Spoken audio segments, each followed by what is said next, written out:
Alright, so welcome to this lab. We're going to create our model for our medline case. As you'll see here, I've sort of outlaid the basic cash flow. We have to decide our target X for our fill level. If the resulting product meets specifications, i.e. the fill is greater than or equal to 10, we receive full price, not an issue.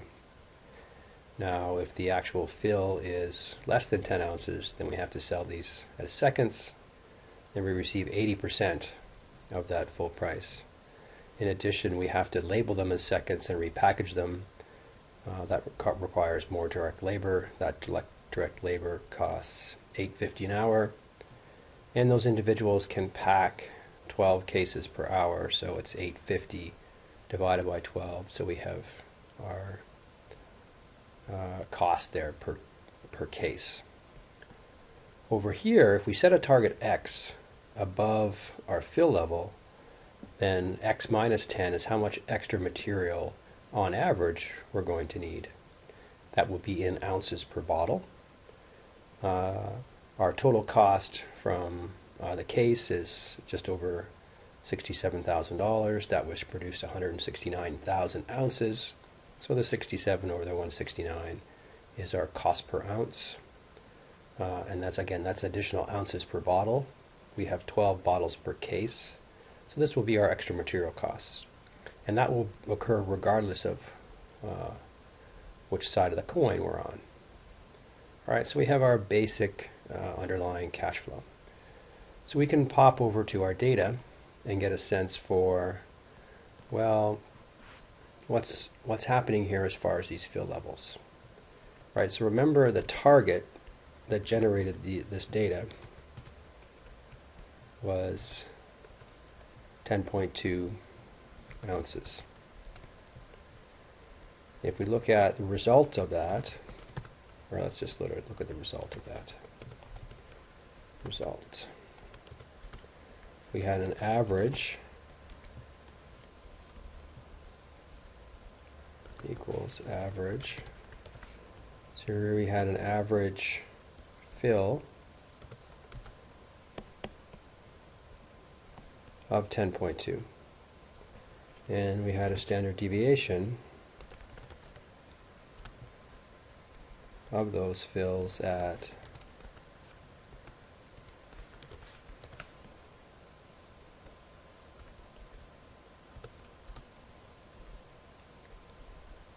oops, did I type in average again? Sorry. Standard deviation. Standard deviation of 0.2. Alright, let's just change the number of decimals there. Alright, so here we had an average of our fill data, which was 10.2. We had a standard deviation of that fill data, which was 0.2. Right, so yes, we set a target at 10.2. We achieved that target on average, but there's lots of variability around that. If we get a sense for how many times we reached our target, remember that the number of observations here equals the count of this guy. So we have 139 observations. And we can have the number of observations that are greater than or equal to 10. Right, so these are the ones that satisfied our fill level. So we'll just do a count again, but this time count if.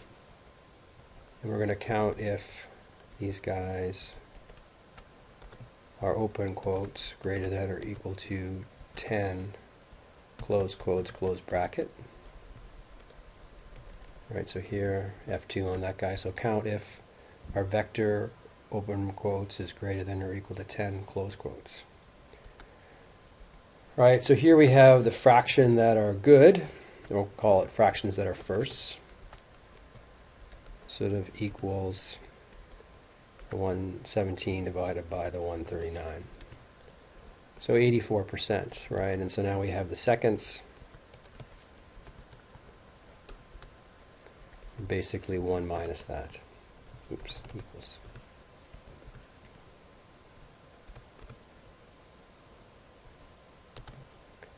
Right, so 84 and 16% correspondingly for meeting these targets.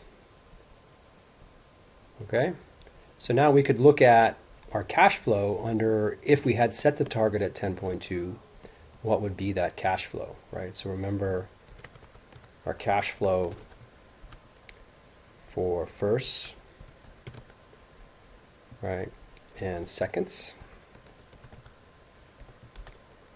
right? So extra material, so I'm going to put my target here just for target 10.2.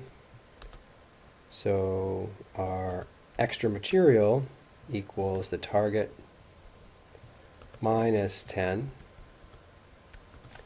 divided by the 67,662, multiplied by the 67,662 divided by the 169,088. Right, that was our dollars and ounces, so dollars per ounce times 12 of those, because we had, those are ounces per bottle, we have 12 bottles per case. Right, so that was our extra material. And just move that down, give it a label here.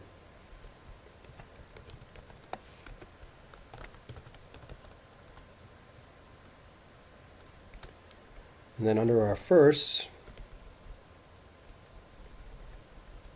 we had revenue of $186. Under our second, we had revenue of 186 times 0.8. And then we had costs here of the 8.5 divided by 12. Right, so our net is simply going to be the 186 minus the extra material. And our net here is going to be the 148.8 minus the extra labor minus the extra material. Okay? And so now our average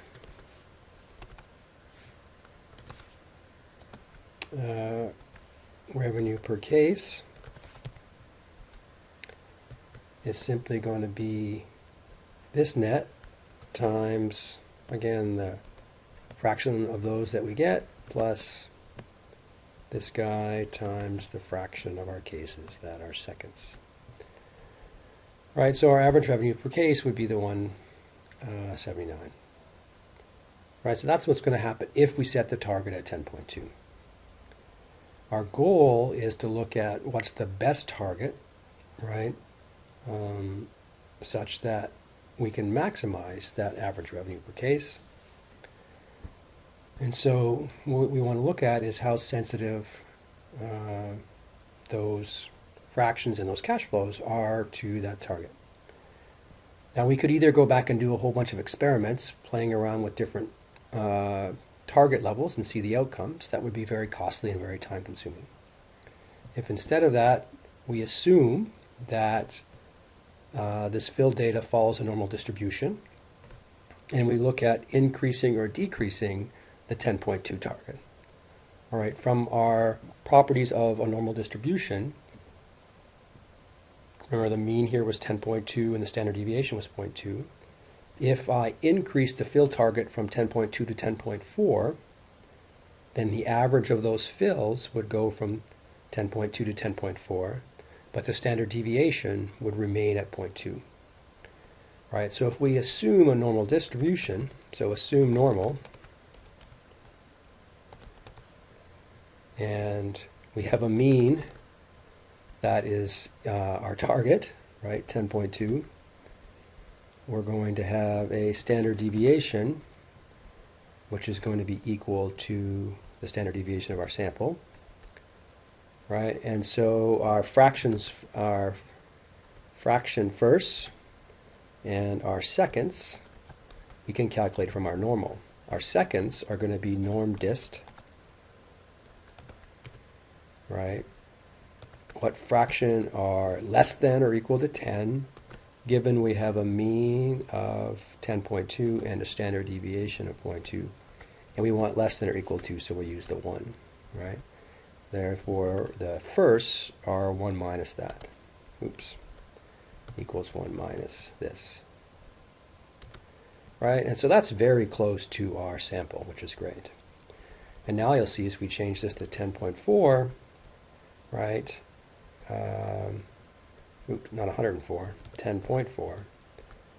Then we see what fraction are firsts, and given it's a normal distribution, if we set it at 10, then 50% are going to be below that average, 50% are going to be above that average. Okay? So all we're going to do now is change this cash flow to reflect this, right? So this target here, right, we're going to be changing that target, right? So now if I make it 10.4, right, we need to have the extra material, but I need to link these expected revenues here. Need to link those expected revenues to these probabilities. Right, so I'm simply going to change the C and 8 and 9, right, down to these normal dependent guys here. So fraction first, right, so C fractions first, C15, and then this is going to be 16. And I want to have this equal to this guy. Right, so now if I set my target at 10.4, my expected revenue goes up to 183 because these probabilities are now linked to this guy. And so now we can look at a range of possible targets. Let's go, we'll start at 10 and go up in step of 0.05. So put a little range here from 10 up to 0.0, in steps of 0.05. We can go from, say, 10 to 11. Assuming here we're not going to add 10% extra stuff. And what we're going to look at is the sensitivity here of this average revenue per case to these guys, right? So here we have our different values of field targets.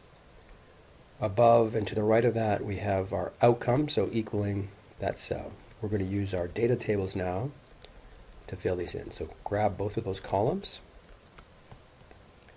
Up under data, we have this what if analysis. We're going to use a data table, and the stuff in the column, we're going to stick into our target up here in E7. And so now we have all those profits as a function of these targets. We could do a nice little graph, grab those two columns, right? Insert chart. We're going to use an XY scatter graph here, right? And so now we see, let's get rid of the title. We can see how that profit increases as our target increases, reaches some level, and all of a sudden now our extra material costs starts to outweigh the increased potential from the different revenue streams. We see that the maximum here is just past 10.4, but under 10.6. So we could really narrow in on it now by changing this guy from a 10 to a 10.4 and changing our step side from 0.05 to 0.01. And now we can see here that we've really narrowed in, and we can get a much better view of our maximum here, and we see it's right down here at 10.47. All right, so that completes our look at medline.